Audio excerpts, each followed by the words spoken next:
Welcome to the Zimbra to Office 365 migration prerequisites. Before running the tool, you must ensure these essential prerequisites we'll be discussing further in the video. Here's what we'll be discussing in the video. 1. System and tool requirements. 2. Zimbra data source options. 3. Office 365 licensing. 4. Office 365 permissions. And 5. Source data readiness. Starting with system and tool requirements. Migration Tool is a Windows desktop application. Supported operating systems: Windows 8.1, Windows 10, and Windows 11. Windows Server 2012, 2016, 2019, and 2022. The tool operates in read-only mode, meaning it does not modify or delete any source data. Minimum system requirements: 4 GB of free RAM available during migration, 2 or more CPU cores, SSD recommended for better performance, and sufficient free disk space for TGZ files, temporary data, and logs. Next is Zimbra data source options. The tool supports 2 source methods. Ensure that all prerequisites are met for the selected option. Option A, Zimbra exported TGZ files. Zimbra mailboxes must be exported in TGZ format. TGZ files can be selected directly or used in extracted mode.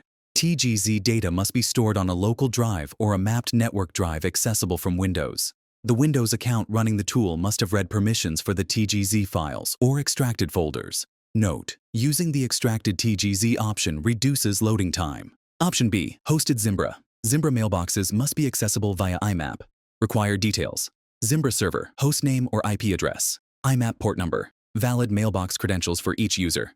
IMAP access must be enabled on the Zimbra server, not restricted by firewall or security policies. Note: for large mailboxes, IMAP throttling or server limits may impact migration speed.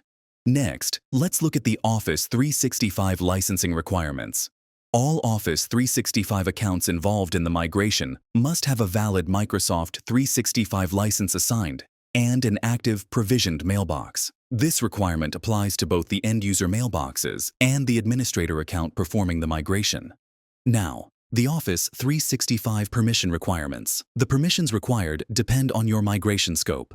For a batch or multiple mailbox migration, you must authenticate using a global administrator account to authorize the process. For a single user mailbox migration, the specific licensed user can generally authenticate themselves. However, note that admin consent may still be required depending on your organization's Microsoft Entra ID or conditional access policies. And finally, source data readiness.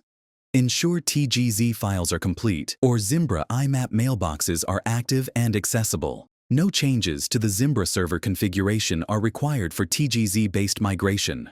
For IMAP mode, stable network connectivity is required throughout the migration. Note: running the trial or demo version is recommended to validate TGZ file integrity or IMAP connectivity. With these prerequisites in place, let's move on to the next step. Download the RecoveryTools Zimbra migration tool to continue with the migration process.